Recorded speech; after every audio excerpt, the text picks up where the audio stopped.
दोस्तों, वो बेटी जो एक बड़ी उम्र तक घर के बाहर शौच जाने के लिए अभिशप्त थी, अब वो भारत की राष्ट्रपति बनने जा रही है।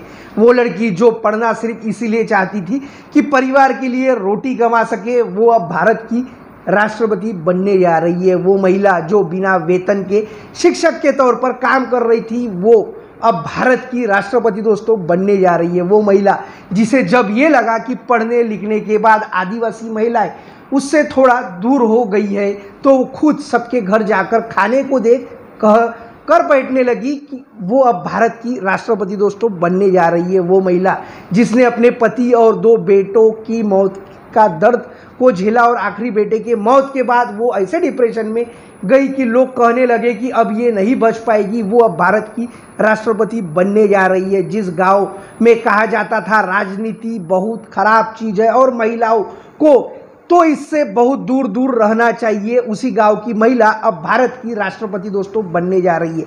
वो महिला जिन्होंने अपना पहला काउंसलिंग का चुनाव जीतने के बाद जीत का इतना ईमानदार कारण बताया कि वो क्लास में अपना सब्जेक्ट ऐसा पढ़ाती थी कि बच्चों को उस सब्जेक्ट में किसी दूसरे से ट्यूशन लेने की ज़रूरत नहीं पड़ती थी और उनके 70 नंबर तक आते थे। इसीलिए क्षेत्र में सारे लोग, सभी अभिभावक उन्हें बहुत लगाव करते थे।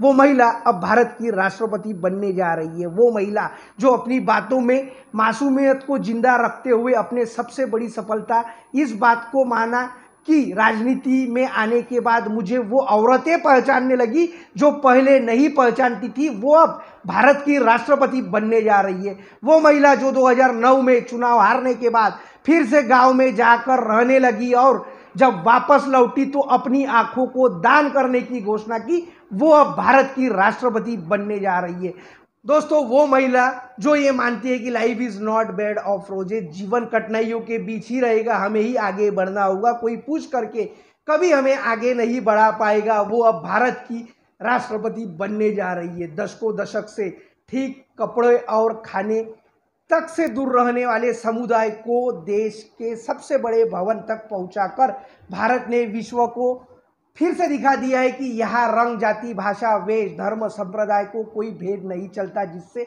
प्रयासों से उनके गांव में जुड़े अधिकतर गांवों में आज लड़कियों के स्कूल जाने का प्रतिशत लड़कों से ज़्यादा हो गया। ऐसी द्रौपदी मुर्मू जी का हार्दिक स्वागत है। राष्ट्रपति भवन अब वास्तविकता में कनक भवन बन रहा है।